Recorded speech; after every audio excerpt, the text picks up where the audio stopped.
स्वामी की।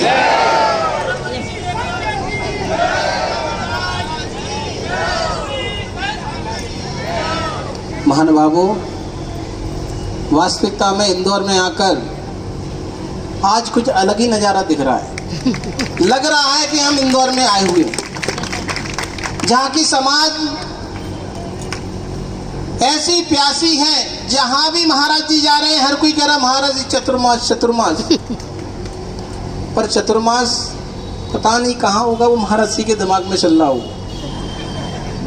हाँ, गुरु महाराज बैठे हुए हैं, जहाँ की भक्ति दिख गई महाराज जी को ज्यादा। कौन सी कॉलोनी में जाना है, कौन सी नगर में जाना है, कहाँ जाना है।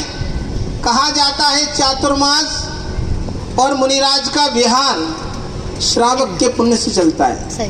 पर आज मैंने इंदौर की भक्ति को देख लिया और आपकी भक्ति देखकर हमें एक बात आ गई। आचार्य इंद्रनंदी महाराज ने कहा था आगते स्वागतम कुर्यात, कि स्वागत कैसे करना चाहिए ये अगर पूछना है तो इंदौर वालों से पूछना। देखिए, घर में रिश्तेदारों का स्वागत तो हर कोई करता है, पर गुरु महाराज का स्वागत कैसे करना है ये तो हमारे इंदौर की समाज ही जानती है कि कैसे महाराज जी की आवन। महाराज जी चले आ रहे थे, मैं भी देख रहा था, आज मैं बहुत खुश था। मैं तो चारों तरफ देख रहा था, महाराज से कहता महाराज जी बहुत अच्छा लग रहा है। महाराज जी क्यों? हमने कहा आज महाराज जी ये समाज इतनी प्यासी है, लग रहा है कि इन्हें भी ज्ञान के पिपासु हैं, इन्हें भी ज्ञान की आवश्यकता है। इसलिए महाराज जी आप आ रहे हो तो ये लोग सब ऐसे हो रहे हैं कि आज से हमारा पुण्य जागृत हो गया। क्योंकि कहाँ है गुणी जनों को देख हृदय में मेरे प्रेम उमड़ आवे। तो ऐसे गुणी आचार्य परमेश जी आए हैं तो इनके अंदर कैसा प्रेम उमड़ रहा है मैं आज देख रहा हूँ, इसलिए मैं बहुत प्रसन्न हूँ। पूरे इंदौर का होगा इस बार। ऐसा मत सोचना कि एक जगह चातुर्मास होगा दूसरी जगह नहीं आएंगे। महाराज जी ने पहले ही कह दिया, जहां जा रहे हैं एक ही बात कह रहे हैं, ये संपूर्ण इंदौर का चातुर्मास है। क्योंकि आपके सामने राष्ट्र संत आचार्य विहर सागर महाराज जी विराजमान हैं, जो पूरे राष्ट्र के बारे में सोचते हैं। तो ये तो हमारा इंदौर है, किसके बारे में नहीं सोचेंगे। यहाँ की प्रत्येक समाज भव्य जीव है और हर किसी की इच्छा पूर्ति जरूर होगी। देखिए, अभी मैं कई बार कह चुका हूँ, वास्तविकता में महाराज श्री दिल्ली में 16 साल प्रभाव न करके आए, एक तरफा प्रभाव ना, जहां पर जैनों में ही नहीं जैनेतर समाज में। आप लोगों को पता हो, जब मेरठ में आरएसएस का सबसे बड़ा, आज तक का इतिहास का सबसे बड़ा प्रोग्राम हुआ था, राष्ट्रोदय का प्रोग्राम। कहने को तो इतने सारे संत थे, जैन संत भी थे दिल्ली में, पर मोहन भागवत जी ने जो बैठक की तो उसमें कहा मुख्य अतिथि किसी दिगंबर संत को बुलाना चाहिए, और उनमें से अगर किसी का नाम निकला था तो आचार्य विहर सागर महाराज जी का निकला था। महानुभावों, जब आचार्य विहर सागर महाराज जी उस प्रोग्राम में गए तो सबने देखा कि जैन संत यहाँ पर कैसे आए, किसी ने नमस्कार नहीं किया। उन्होंने कि ये नंगे बाबा हैं, घूमते रहते हैं, आए हैं। पर जैसे ही महाराज जी ने धर्म ध्वजा लहराई, धर्म की, उनको बताया, उनको जैन दर्शन के बारे में बताया, यहाँ का चमत्कार बताया, तो जब वापस आए तब 4.5 लोगों में से भी एक ऐसा व्यक्ति नहीं था जिसने महाराज जी के चरण बंदन नहीं किए हो। ऐसी धर्म की प्रभावना करते करते सने सने महाराज जी इंदौर में आ गए। अब इंदौर की समाज आज जो एकजुट होकर बैठी है, आप लोगों को देख के लग रहा है कि इंदौर में भी एक अलबेला चातुर्मास होने जा रहा है, जिसकी गूंज पूरे हिंदुस्तान में होगी। जहां पर कहा जाएगा कि आचार्य विहर सागर जी महाराज दिल्ली से आए। लोग बागों ने कहा था जब दिल्ली जा रहे थे कि विहर सागर महाराज जी दिल्ली जैसे हो जाएंगे, पर महाराज जी का एक ही लक्ष्य था, उनकी दिल्ली जाके दिल्ली जैसे नहीं होंगे, दिल्ली को अपना जैसा कर लेंगे। और देखिए महाराज जी का इतना प्रभाव कि गणाचार्य आचार्य विराट सागर जी महाराज जी को 70 पीछियों के साथ दिल्ली में बुला लिया, जहां पर कहा जाता था कि दिल्ली भोग भूमि है, पर वहां भी बुंदेलखंड की चर्या अपनाने वाले आचार्य विहर सागर महाराज जी। महानुभावों, ऐसे संत, वात्सल्यमयी संत आपने तो देख लिया होगा महाराज जी के अंदर कितना वात्सल्य है। कुछ नहीं होगा अम्मा, ऊपर कुछ नहीं, कौन गिरेगा नहीं, हमने पूछ लिया पहले, डरो नहीं। तो ऐसे संत का हमें समागम मिला है। जितना मौका मिला है, चातुर्मास हो, चातुर्मास के बाद भी हो, जितना ले सकते हैं ले लो। ये तो बांटने आए हैं। कहा जाता है जैन धर्म के हीरे मोती ये बिखराए गली गली, ले लो रे कोई वीर का प्यारा शोर मचाए गली गली। तो ये तो शोर मचाने आए हैं कि आ जाओ आ जाओ, जिसको जो चाहिए सब मिलेगा। दरबार खुला है विहर सागर महाराज जी का, बस आने की देर है। तो महानुभावों, चातुर्मास के लिए सभी लोगों का प्रयास। आचार्य श्री बताएंगे कि चातुर्मास कहाँ होगा। समय ज़्यादा हो गया, मैं अपनी वाणी को अभी यहीं विराम दूंगा। बोलिए आचार्य विहर सागर महाराज की। त्रिलोकानां यद् विद्या दर्पणायति, यदि विद्या दर्पणायति। बड़े भगवान महावीर स्वामी की,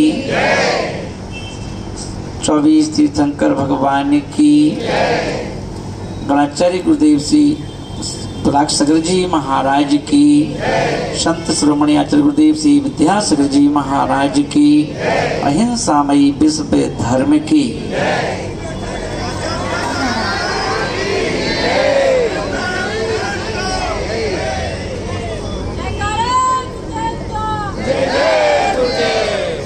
मान भाव।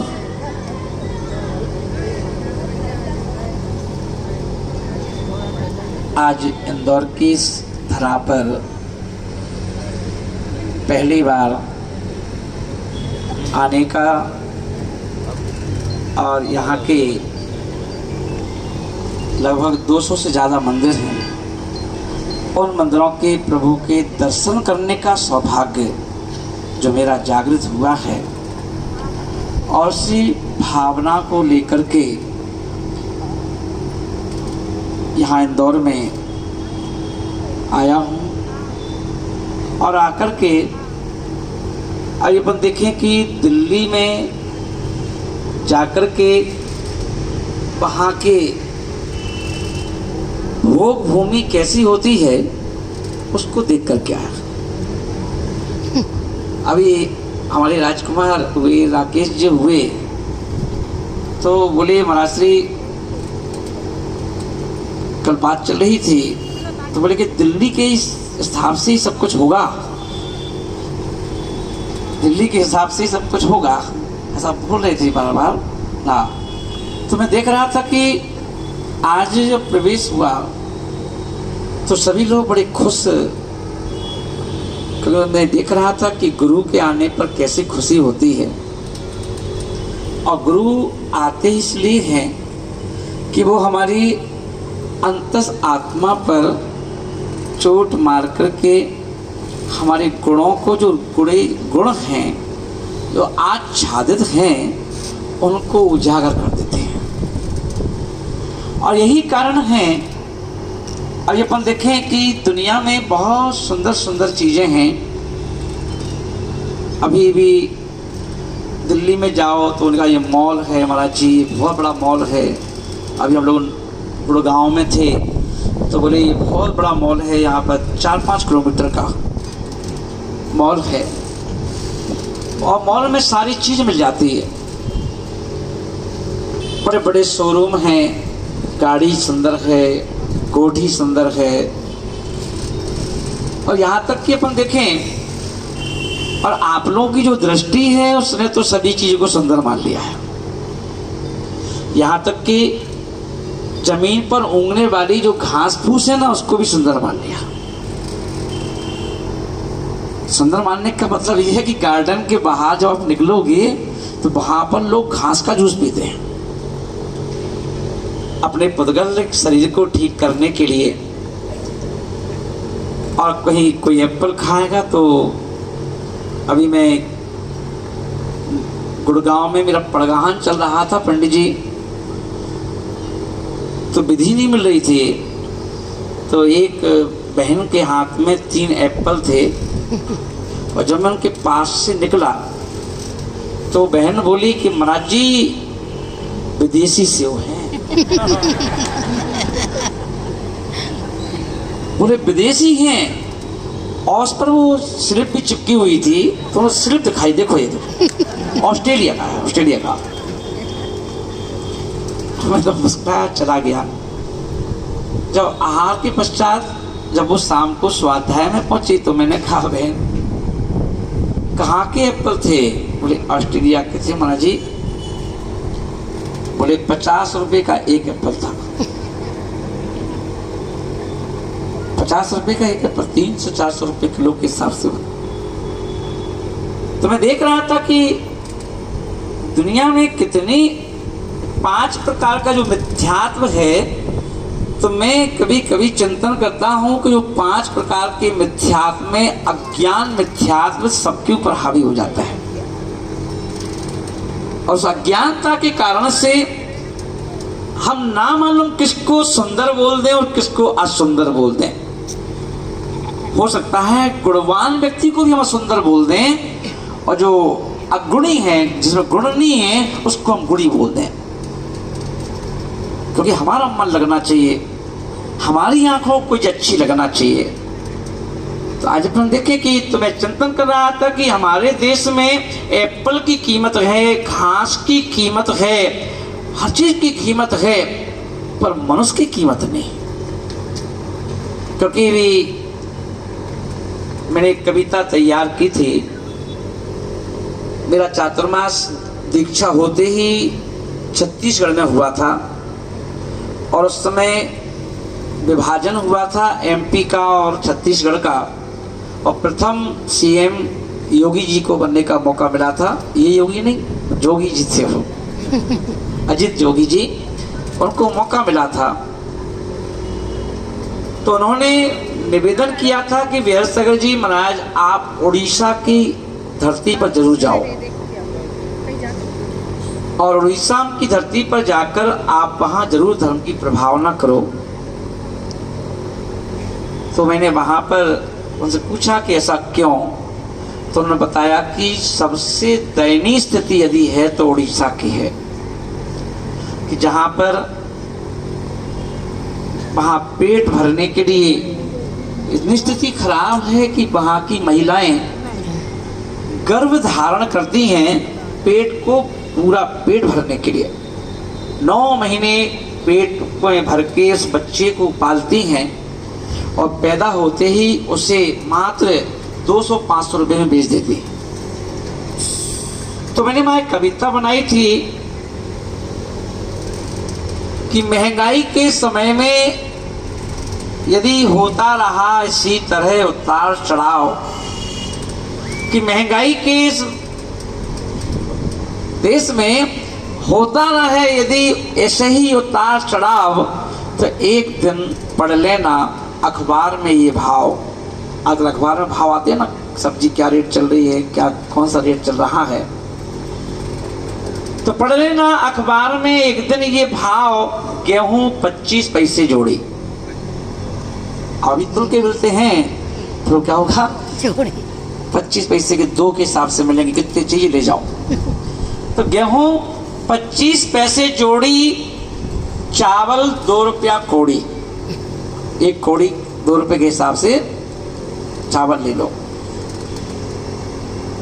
कि गेहूं 25 पैसे जोड़ी, चावल 2 रुपया कोड़ी। बात क्या वित्त मंत्री ने कही, अब आएगा अमेरिका से दही। बाजार में जाओ, सब्जी मंडी में जब आम का सीजन आता है, तो हम देखते हैं कि कच्चे आम जो बाजार में पहली बार आते हैं, तो हम लोग को तो आम चाहिए, वो महंगा रहता है, तो सब्जियों के बीच में हम एक आध आम तो ले जाते हैं, और उस आम के पीस बना करके एक पीस सबको दे, खाओ, कच्चा आम आया है नया। तो हम देखिए कि मैंने उसमें लिखा कि आम के सीजन में जाओ बाजार में तो ले जाओ वहां पर 20 रुपए के आम 2 कच्चे। और हमारे भारत में उड़ीसा की राजधानी कालाहांडी की स्थिति ये है, वहां पर छांट के ले जाओ 500 रुपए में 2 बच्चे। ये स्थिति क्यों? क्योंकि हमने अपने आप को नहीं जाना, अपने आप को नहीं पहचाना। कल हम लोग शौकिया बहुत हो गए, शौकिया हमारा जीवन हो गया। अभी अपन देखेंगे कि लोग बता रहे थे कि इंदौर में माँ जी बहुत चटोरे लोग हैं। तो चटोरे तो मैं वहां भी देख के आया था, दिल्ली भी इसी मामले में बहुत आगे है। पर बोले माँ जी वो दिल्ली है, दिल्ली भी पीछे है, इंदौर बहुत आगे है। बोले यहाँ तो 7:30 बजे ही दुकान चालू होती है, रात को 2:30-3 बजे तक चलती है। कोई बोला 5 बजे तक चलती है। एक क्या है, सराफा है और एक 56 है। अच्छा, अब बोले आप इंदौर में आए हो तो सीख लो सब चीजें, पूछ लो। तो महानुभाव अपन देखेंगे, तो अभी अपन देखें शादी पार्टियों का ये आलम है कि हम लोगों की नीयत खाने पीने के प्रति जो जागृत हुई है कि पाश्चात्य संस्कृति ने हमारे अंतरंग में स्थान ले लिया। शादियों में अपन देखेंगे कि शादियां तो पहले भी हुआ करती थी और आज भी होती हैं, पर आज अपन देखें शादियों में जाएं कभी कभी तो हमारा स्टेटस इतना बढ़ गया कि उस स्टेटस के साथ हम लोग देखें शादी में कबाब भी मिलता है, शादी में बिरयानी भी मिलती है। और हम लोगों को अब ये वेज है, नॉन वेज नहीं है। जरूरत क्या है? हमारे जैन दर्शन में कहा गया है कि भैया जो चीज हम लोग अभक्ष है, मांसाहारी है, उन चीजों का तो नाम भी लेना चाहिए। उनका तो नाम भी लेने से पाप लगता है। और अपन देखें हम लोग शादी पार्टी में वैसी पनीर खा लो, क्या जरूरत है कि बिरयानी के नाम से खाओ? क्या जरूरत है कि कबाब के नाम से खाओ? क्या जरूरत है कि और किसी नाम से खाओ ना? क्या उसके खाने से हमारा कौन सा स्टेटस बढ़ जाएगा? इसलिए इन पर बड़ा, इन पहलुओं पर ध्यान देने की आवश्यकता है। तो महानुभाव अपन देखें समय सार में आचार्य कुंद स्वामी महाराज से किसी ने पूछा होगा कि दुनिया में सबसे सुंदर चीज कौन सी है? सबसे सुंदर चीज कौन सी है? हम लोगों ने तो बहुत चीजें मान ली हैं, जिन चीजों को छोड़ना है, जो हमारे साथ नहीं जाती हैं, जो कैसी विनश्वर हैं, उन चीजों को हमने अपना मान रखा है। अभी पंडित जी हमारी सोच ना मालूम कैसी हो गई। लोग बाग, किसी ने शादी में एक रस्म होती है जिसको बायना कहते हैं, बायना बोलते, यहाँ क्या बोलते पता नहीं, बायना ही बोलते ना, बाना शादी के बाद जो दिया जाता है, भाजी बोलते कहीं पर, क्या बोलते हैं, बायना ही बोलते ना। हाँ, शादी के बाद जब शादी निपट जाती है, तो शादी निपटने के बाद जो बचता है, 4 दिन पुराना रसगुल्ला जो बना था तो चमक रहा था, और 5-6 दिन बाद वो बूढ़ा हो जाता है। मतलब बूढ़े का मतलब चाशनी जम जाती है और हॉट हो जाता है। यदि किसी को मार दो तो लग जाए। बालूशाही, अब शाही नहीं बची, बालू का तेल बचा, पुड़ी, अब पुड़ी नहीं बची, बच्चों के खेलने की प्लेट बन गई वो, और बूंदी जो है वो बिल्कुल जो छोटे छोटे बच्चे वो अंटी खेलते ना, वो वैसी बन चुकी। और वो सारा सामान एक एक डब्बे में पैक करके और आपको दिया जाता है, तो आप उसको इज्जत समझते हो, इज्जत कि हमारा सम्मान है। और जिसके घर में वो डब्बा ना पहुंचे तो मुंह टेढ़ा कर लेता है कि मुझे बायना नहीं दिया, मुझे इस योग समझा नहीं ना। और बायना तो क्या है? एक बड़े बुजुर्ग से पूछा गया कि ये बायना है क्या? तो बोले कि कुछ नहीं, वो शादी में इतना बच गया था, कहाँ ले जाते? तो बड़े बुजुर्गों ने एक सलाह दी कि एक काम करो, एक रस्म बना दो, इसको बायने के रूप में थोड़ा थोड़ा सबको दे दो, सब खा पी लेंगे, काम खत्म। सोचो, उस बची हुई चीज को भी हमने इज्जत मान लिया। नहीं मिले, ना आए हमारे घर पर, तो आप क्या करते हैं कि गांठ बांध लेते हैं कि बताओ पाना नहीं आया। तो ये अज्ञानता है। इसीलिए आचार्य महाराज बोल रहे हैं कि ज्ञान चाहिए, और ज्ञान चाहिए वो सम्यक ज्ञान चाहिए। ज्ञान तो चाहिए, पर वो कौन सा ज्ञान चाहिए? सम्यक ज्ञान चाहिए, जो ज्ञान हमारे अनंत भवों के अंधकार को हटा दे, आत्मा से जुदा कर दे, वो ज्ञान चाहिए। और इसीलिए अपन देखें महानुभाव, जैन दर्शन एक बहुत सूक्ष्म दर्शन है, और सूक्ष्म दर्शन है। तो यहाँ पर अपन देखें, पहले बात करें सुंदरता की, कि अपन देखें आप दुनिया की कितनी चीजों को सुंदर मानते हो, और कुंद कुंद स्वामी महाराज से पूछा गया सुंदर चीज क्या है, तो उन्होंने क्या कहा? हाथ जोड़ो सब लोग, सबथ, बोलो सब लोग, सबथ सुंदरो लोये। कि पूरे लोक में यदि कोई सुंदर चीज है तो वो आत्मा है। आत्मा से सुंदर कोई दूसरी चीज नहीं, आत्मा से कीमती कोई दूसरी चीज नहीं, आत्मा से यूनिक कोई चीज नहीं। यदि कोई यूनिक चीज है तो वो आत्मा है। वही आत्मा जो परमात्मा बनकर के सिद्धालय में विराजमान हो जाती है, वो आत्मा सबसे सुंदर है।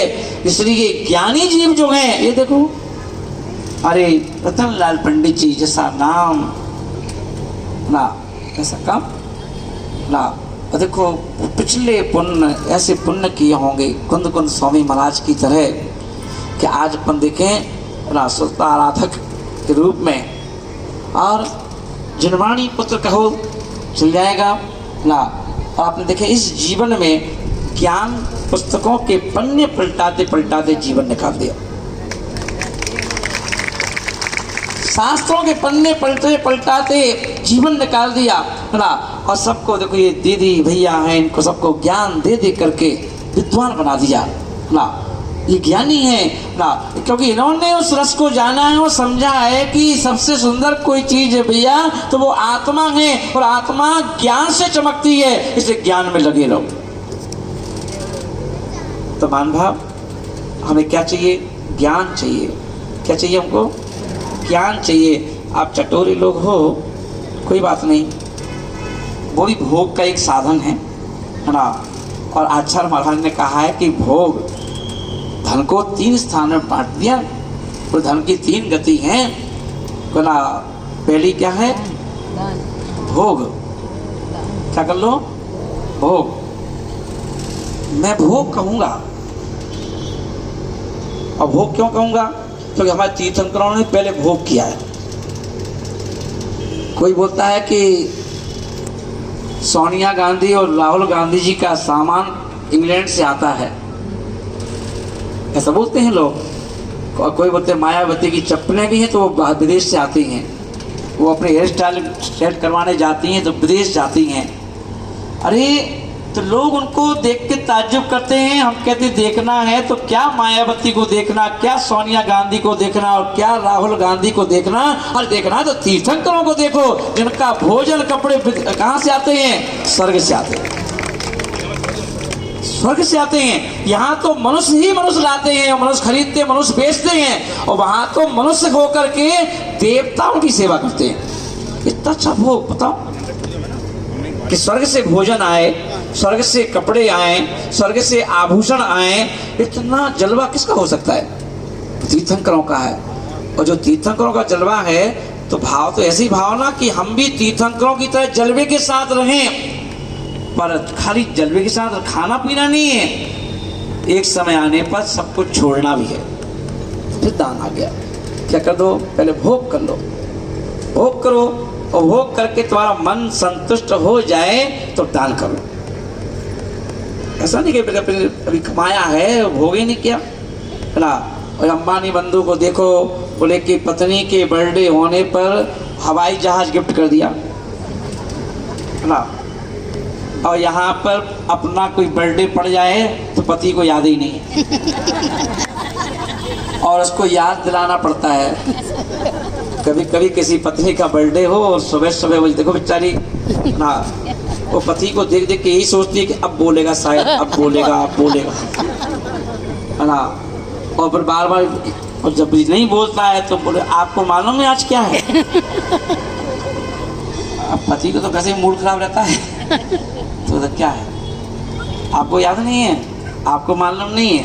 अरे क्या है भाई बताओ ना, अरे बताओ ना, आप बताओ, आपको याद नहीं है? आज मेरा बर्थडे। अच्छा बर्थडे हो।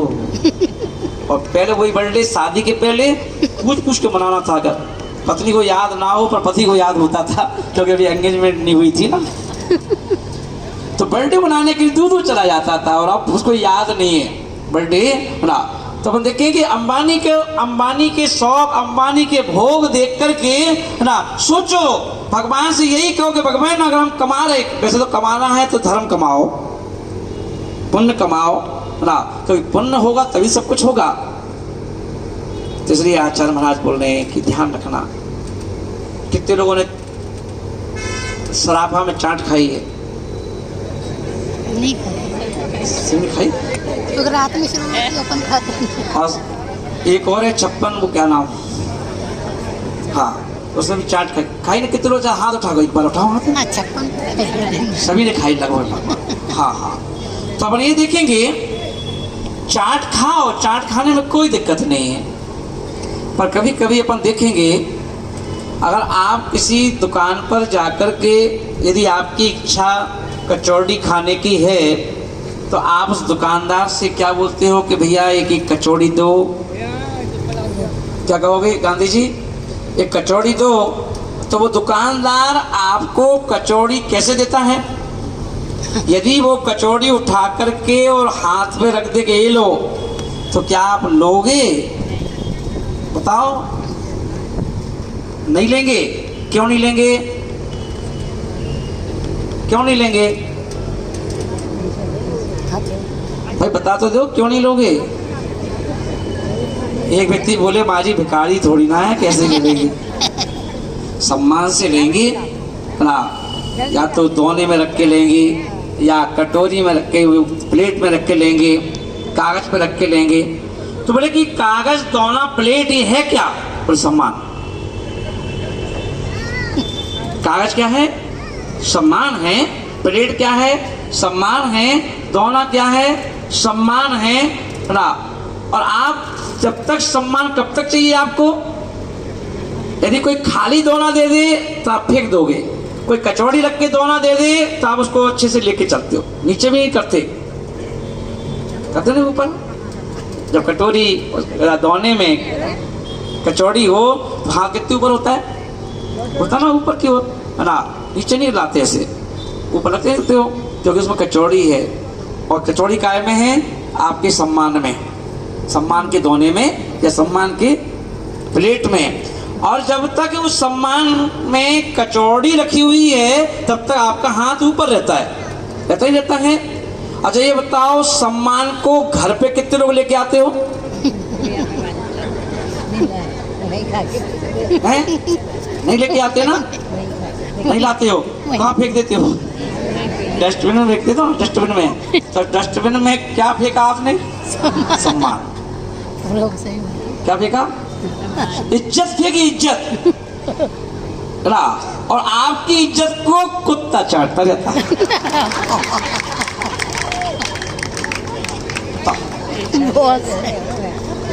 और ऐसा नहीं, वो भी देखता है, उसे मालूम है कि ये अपनी इज्जत फेंकने वाला है, वो भी आपको ही देखता रहता, फेंको हम चाटें। तो रोज आपको इज्जत चाहिए और रोज आप इज्जत को फेंक देते हो। इसलिए आचार्यों ने कहा कि अगर तुम्हें इज्जत चाहिए है तो मुनि बन जाओ।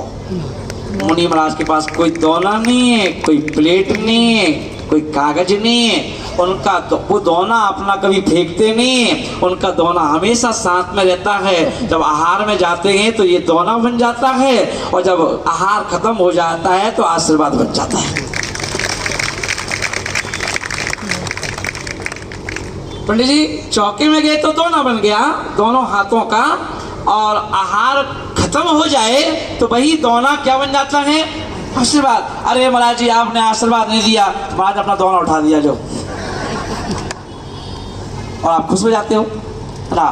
तो बोले कि इज्जत चाहिए तो ऐसी इज्जत लोग कभी फेंकना ना पड़े, पहले फेंकते हो, फिर भगवान से पूजा के बदले में कहते हो इज्जत दे दो। तो रोज इज्जत मांगते हो, रोज इज्जत फेंकते हो। बोले कि इज्जत चाहिए तो मुनिराज की तरह बनो ना, और मुनिराज की तरह बनो कि आपकी इज्जत आपके हाथ में रहे।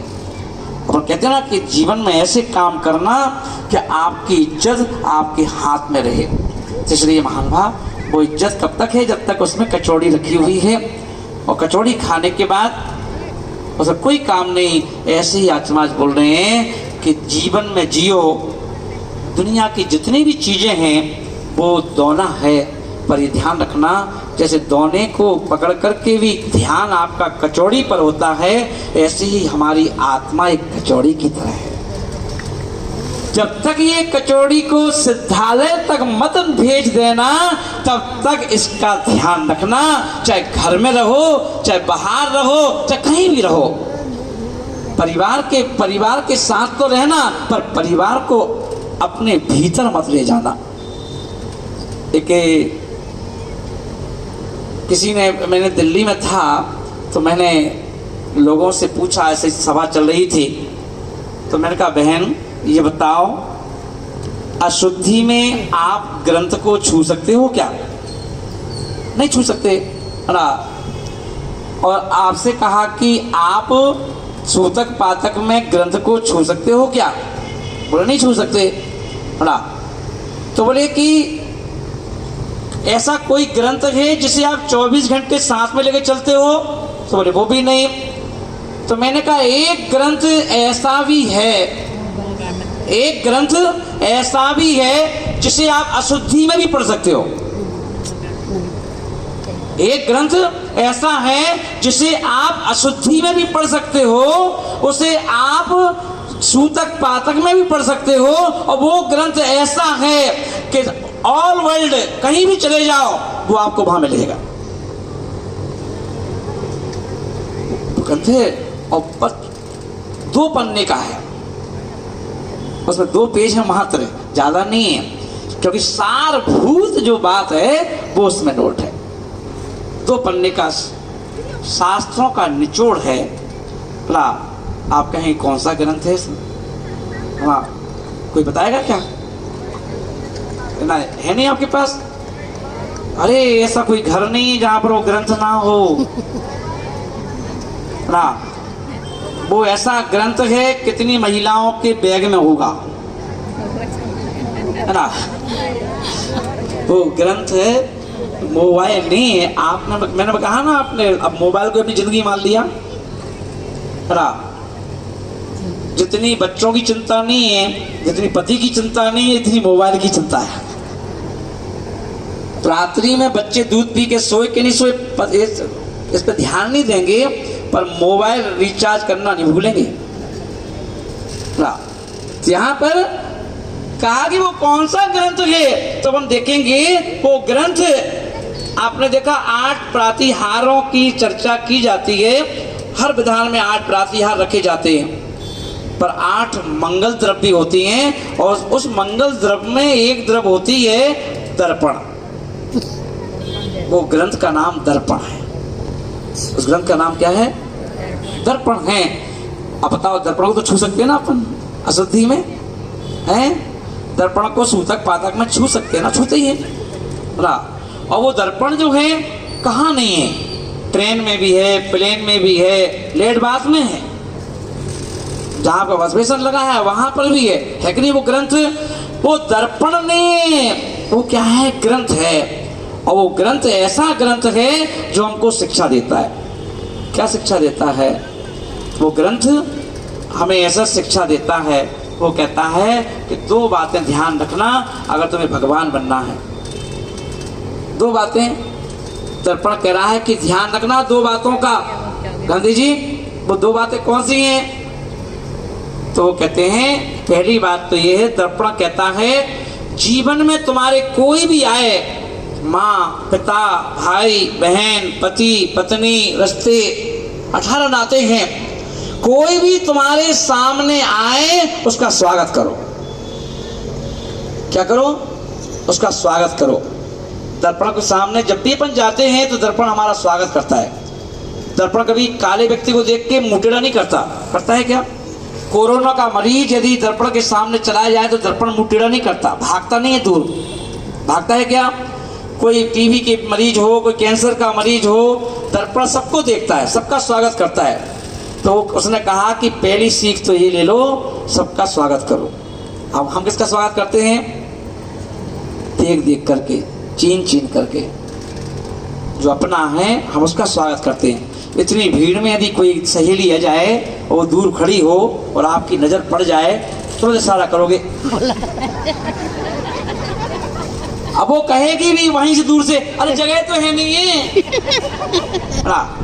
अरे आ जाओ, जगह तो अपने आप बन जाएगी, है ना?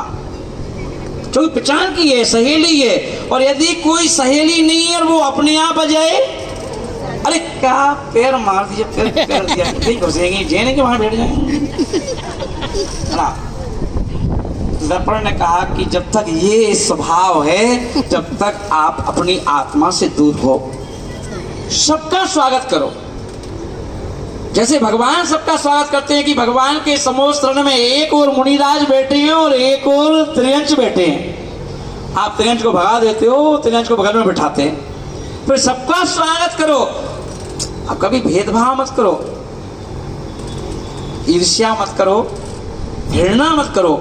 हमारे जैन दर्शन में सम्यक दर्शन के 8 जो गुण हैं और में निर्विचिकित्सा अंग भी है, उसमें कहा गया कि व्यक्ति की किसी की पोटी को भी देख करके तुम्हें मुंह टेढ़ा नहीं करना है, तब जाके आप समदृष्टि कहलाओगे। किसी गंदगी चीज को, गंदी चीज अब इससे गंदी और क्या हो सकती है, पर उस गंदी चीज को देख करके भी तुम्हारी आंखें टेढ़ी नहीं होना चाहिए, नाक टेढ़ी नहीं होना चाहिए। जब उस पोटी को देख के ऐसा बोल दिया तो बोलते मनुष्यों को देख के नाक टेढ़ी होती है तो समदृष्टि है ही नहीं,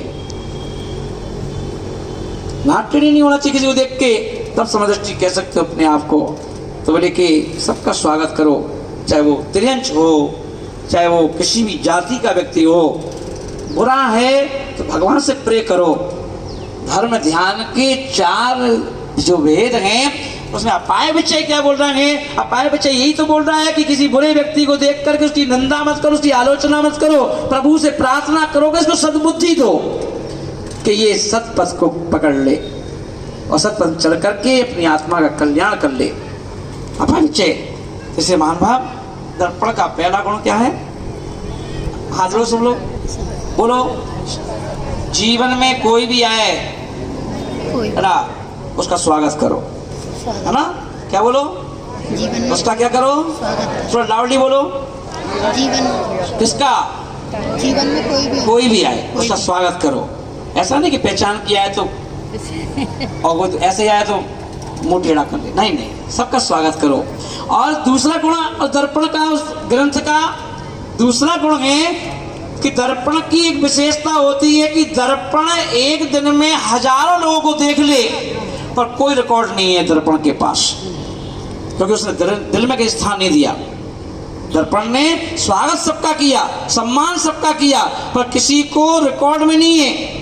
कोई दर्पण बता सकता है क्या कि इस दर्पण में कितने लोगों ने अपना चेहरा देखा है? नहीं बता सकता। दर्पण कहता है यही खूबी तुम्हारे अंदर भी होना चाहिए। और दूसरी खूबी क्या है कि स्वागत सबका करो पर संग्रह किसी का मत करना। क्या करना? स्वागत सबका करना पर संग्रह किसी का मत करना। और जिन जिन ने संग्रह किया है वो संसार में डोल रहे, संग्रह कर रहे हैं। जो संग्रह खाली साड़ी का नहीं होता है, संग्रह खाली पैसे का नहीं होता है, संग्रह खाली सोने चांदी का नहीं होता है। संग्रह तो जिनको आपने अपना माना है वो सब संग्रह हो गया। कल मैंने कहा था ना कि जिसको तुमने अपना माना है उसे उसका तुम्हें गुलाम बनना पड़ेगा। एक पति पत्नी को अपना मानता है तो पत्नी का गुलाम है।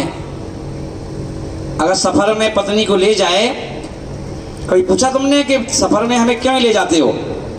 पति कहता है कि पत्नी को ले जाऊंगा तो उसका गुलाम, उसका बैग पकड़ के चलो। तो इतना सा बैग भी है ना, वो भी पत्नी पकड़ती, पति को पकड़ा देती, पकड़ लिया टांग लिया जरा, है ना। बच्चा हो तो बच्चे को दे, पति को टांगो, इसको लेके चलो ना, बेचारा चलता कि गुलाम है ना, क्योंकि अपना माना है, और अपना माना है तो गुलामी करना पड़ेगी। तो इसलिए आचार्य ने कहा सोचो, अब उसके बिना ट्रेन में जाना हो तो ट्रेन में बेचारा सो भी ना पाए, यही देखता रहेगा मेरी पत्नी कोई देख तो नहीं रहा, मेरी पत्नी कोई स्पर्श तो नहीं कर रहा है ना, सेफ है कि नहीं, क्योंकि ये कौन करेगा, गुलामी तो करेगा। इसलिए महानुभाव ध्यान रखना, चेतन हो वस्तु चाहे अचेतन हो, जिसे तुम अपना कहोगे आपको उसका गुलाम बनना पड़ेगा। इसलिए उस गुलामी को तोड़ना ही मोक्ष है, उस गुलामी को तोड़ना ही मोक्ष है ना। क्योंकि अपन देखें तीर्थंकरों ने गुलामी तोड़ दी, शांतिनाथ भगवान 96 रानियों को छोड़ के चले गए, नेमिनाथ भगवान राजुल को छोड़ के चले गए, और छोड़ के चले गए तो तीर्थंकर नेमिनाथ बन गए। यहाँ पर इसलिए कहा गया जब हम किसी भी चीज को पकड़ते हैं तो हम उसके गुलाम हो जाते हैं। इसलिए महात्मा सारे ग्रंथों का सार है गुलामी छोड़ते जाओ, और गुलामी छोड़ते जाओ। जब जैसे जैसे आप बाहर की चीज़ों को छोड़ते जाओगे वैसे वैसे आप अपनी आत्मा के निकट पहुंच जाओगे, और जब आत्मा के निकट पहुंचोगे तो फिर ये आत्मा यहाँ संसारी लोगों के बीच में टिकने वाली नहीं है, ये तो फिर एक समय विग्रहा एक समय में जाकर के द्रुत गति से लोक के अग्रभाग में विराजमान हो जाती है। इसलिए महानुभाव ये संत क्या करते हैं, तुम्हें नाते तड़वाते हैं, ये कहते देखो कुछ नहीं रखा उसमें ना। इसलिए अपनी आत्मा को अपना मानो, और आत्मा को अपना मान करके इसकी सिद्धि करो, इसकी सिद्धि की तरकीब पूछो पंडित जी से कि पंडित जी तरकीब बताओ इस आत्मा को सिद्धालय के कैसे पहुंचाएं ना। ये पूछते रहो, कोई भी गुरु आए तो उनसे यही पूछो, गुरुदेव ये बतलाओ मैं अपनी आत्मा को कैसे ऊपर क्यों ले जाऊं, कैसे सिद्धालय तक पहुंचाऊं, कैसे अपनी अज्ञानता को हर लूं, क्योंकि अज्ञानता के कारण से मुझे भाव भाव में भटकना पड़ रहा है। इसलिए महानुभाव आज गांधी जी के, और भैया का नाम क्या है पीछे कुर्सी पे बैठे, सेठी जी, हाँ देखिए यहाँ के अध्यक्ष हैं समोषण के। और बताओ अभी तक तो समोषण के अध्यक्ष तो भगवान होते थे, आते वो सेठी जी। हाँ, और सेठी जी देखिए आपके अध्यक्ष काल में महाराज जी ने इंदौर में पहली बार प्रवेश किया है तो सेठी जी के समोषण में। और समोषण में प्रवेश इसलिए जरूरी है कि समोषण से ही तो मोक्ष होता है ना। बिना समोषण के ऐसा कोई अरहंत है क्या कि जिनका समोषण लगे ना और मोक्ष चले जाए ना। इसलिए महानुभाव आज समोषण में आकर के खुशी हो रही है पंडित जी कि आज समोषण में आ चुके हैं, और समोषण में आ चुके हैं तो यानी मोक्ष के निकट पहुंच गए। तो महानुभाव चातुर्मास इस वर्ष जो इंदौर में होना है, चातुर्मास कोई चाहेगा कि एक छोटी सी सीमा में बंद कर करो, जाओगे क्या? क्योंकि एक कॉलोनी में जाओगे तो दूसरी कॉलोनी के रोके बताओ क्या महाराज वहीं चले गए ना। तो चातुर्मास पूरे इंदौर का होना चाहिए, हर व्यक्ति, क्योंकि आज का प्रवेश आपके पुरुषों की श्रद्धा का प्रवेश था, आज का प्रवेश महिलाओं की आस्था का प्रवेश था, और आज का ये प्रवेश आत्म कल्याण का प्रवेश था। क्योंकि अपन देखेंगे हर व्यक्ति यही चाहेगा इस चतुर्मास में हमें वो जीवन सूत्र सुनने को मिलते रहें जिन सूत्रों से हम अपनी आत्मा को जान सकें, आत्मा के अंदर झांक सकें, और जिससे अपने जो अनंत गुण हमारे अंदर ही छुपे हुए हैं, भगवान के अंदर जो गुण हैं वही गुण आपके अंदर है। गुणों में कोई अंतर नहीं है, हीनादिक गुण नहीं है कि भगवान के अंदर ज्यादा है हमारे अंदर कम है। अंतर इतना है भगवान ने अपने गुणों को पहचान लिया, जान लिया, उसे उजागर कर लिया, और हम लोग अभी तक अपने गुणों को छुपा छुपा करके घूम रहे हो। इसलिए उन गुणों को उजागर करना है तो इसलिए तो चतुर्मास करवाते हम लोग कि बैठो भैया। और चातुर्मास में पूरा जो प्रोसेस है, किन किन कारणों से और किन किन निमित्त से हमारी आत्मा आत्मा के जो गुण हैं वो उजागर हो जाते हैं, उनको उजागर करने के लिए चातुर्मास चाहिए। और चातुर्मास इंदौर में हो रहा है। कहाँ हो रहा है? अभी तो हम समोसरण में हैं, और समोसरण में गुरुजी जी बोलते हैं, समोसरण में भगवान बोलते हैं समोसरण के कि कहाँ पर चातुर्मास होगा ना। तो आज महानुभाव यही कहूँगा आज के दिन कि चातुर्मास होगा वो इंदौर में होगा। और अपन देखें आज हमारे गांधी जी ने समय के अभाव में सबका श्रीफल जो था वो चढ़वा नहीं पाए, पर सबके शीश फल जो झुके थे ना वो स्वीकार कर लिए गए। उन शीश फलों को स्वीकार कर लिया गया ना। अंजी नगर वाले बोल रहे हमारे यहाँ करो, तिलक नगर वाले बोल रहे हमारे यहाँ करो ना, हमारे समोसण वाले बोल रहे यहीं कर लो ना। और हमारे मोदी जी की नसिया वो तो बेचारे बहुत पहले से पीछे पीछे लगे, तो वहाँ जी वहीं कर लो। और विजयनगर के लोग कह रहे हैं कि वहाँ करो। और नेमी नगर आज पलासिया गए थे ना, पलासिया वहाँ के लोग बोले यहीं करो ना। तो अपन देखेंगे। और मैं ये कहूँगा किसी को निराश क्यों करूँ? गुरु तो वही है, माता पिता वही है जो किसी सब बच्चों को संतुष्ट करें। ऐसे ही गुरु होते हैं जो पूरी कॉलोनियों को संतुष्ट करेंगे। इसलिए चातुर्मास इंदौर में करेंगे। और ये कहाँ करेंगे ये अपन आजकल में बता देंगे, तो आप ध्यान रखेंगे। और ये महावीर भगवान की